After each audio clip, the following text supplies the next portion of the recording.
Cake ഉണ്ടാക്കുന്ന സമയത്ത് ingredients കറക്റ്റാണ്, ബീറ്റിംഗ് കറക്റ്റാണ്, എന്നിട്ട് കേക്ക് ഹൈറ്റ് ഇല്ല, കുഴിഞ്ഞു പോയി, ഭയങ്കര ഹാർഡായിപ്പോയി, അതൊക്കെ ഇഷ്യൂസ് വരുന്നത് മിക്സിങ്ങും കറക്റ്റ് അല്ല എന്നുണ്ടെങ്കിൽ ഇതെത്രയും ചെയ്തിട്ടും കാര്യമില്ല, മൊത്തത്തിൽ ഫ്ലോപ്പ് ആവാൻ ചാൻസ് ഉണ്ട്.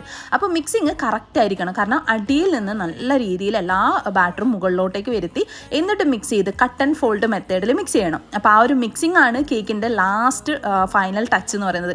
അപ്പോൾ ആ ഒരു ഫൈനൽ ടച്ച് കഴിഞ്ഞ് നമ്മുടെ ബാറ്റർ നല്ല റിബൺ പോലെ ആണെങ്കിൽ മാത്രമേ നല്ല കറക്റ്റ് ആയിട്ടുള്ള ആ ഒരു ഹൈറ്റിലും സോഫ്റ്റ്നെസ്സിലും ഒക്കെ നമുക്ക് കുഴിഞ്ഞു പോവാതെയും കിട്ടുള്ളൂ. പിന്നെ നമ്മൾ ഈ ലാസ്റ്റ് പഠിച്ച് ചേർക്കുന്ന സമയത്ത് സെൻറ്ററിലോട്ടേക്ക് ആയിട്ടുണ്ടെങ്കിൽ അതൊന്ന് ടൂത്ത് പിക്കോ സ്റ്റിക്കോ എന്തെങ്കിലും വെച്ചിട്ട് നമ്മൾ മൊത്തത്തിൽ ഒന്ന് സ്പ്രെഡ് ചെയ്ത് കൊടുക്കണം കേട്ടോ. ഇതുപോലെ സ്റ്റിക്ക് വെച്ചിട്ട് ഒന്ന് വരഞ്ഞ് കൊടുത്തിട്ട് ടാപ്പ് ചെയ്തിട്ടില്ല എന്നുണ്ടെങ്കിൽ ആ ഒരു ഭാഗം കുഴിഞ്ഞു പോകാൻ ചാൻസ് ഉണ്ട്. അപ്പോൾ ഒരുപാട് വീഡിയോസിൽ കുറേ ടിപ്സും ട്രിക്സും കാര്യങ്ങളൊക്കെ പറയാറുണ്ട്. അപ്പോൾ ഫോളോ ആൻഡ് സബ്സ്ക്രൈബ് ഋഷാസ് റെസിപ്പീസ്. പിന്നെ നമ്മുടെ ബേക്കിംഗ് ക്ലാസ്സിന് താല്പര്യമുള്ള ആൾക്കാർക്ക് ഒരുപാട് ടിപ്സും ട്രിക്സും കാര്യങ്ങളൊക്കെ ഉണ്ട്. അപ്പോൾ കോൺടാക്ട് നമ്പർ ഇതാ സ്ക്രീനിലുണ്ട്, കോൺടാക്ട് ചെയ്യാൻ മറക്കല്ലേ.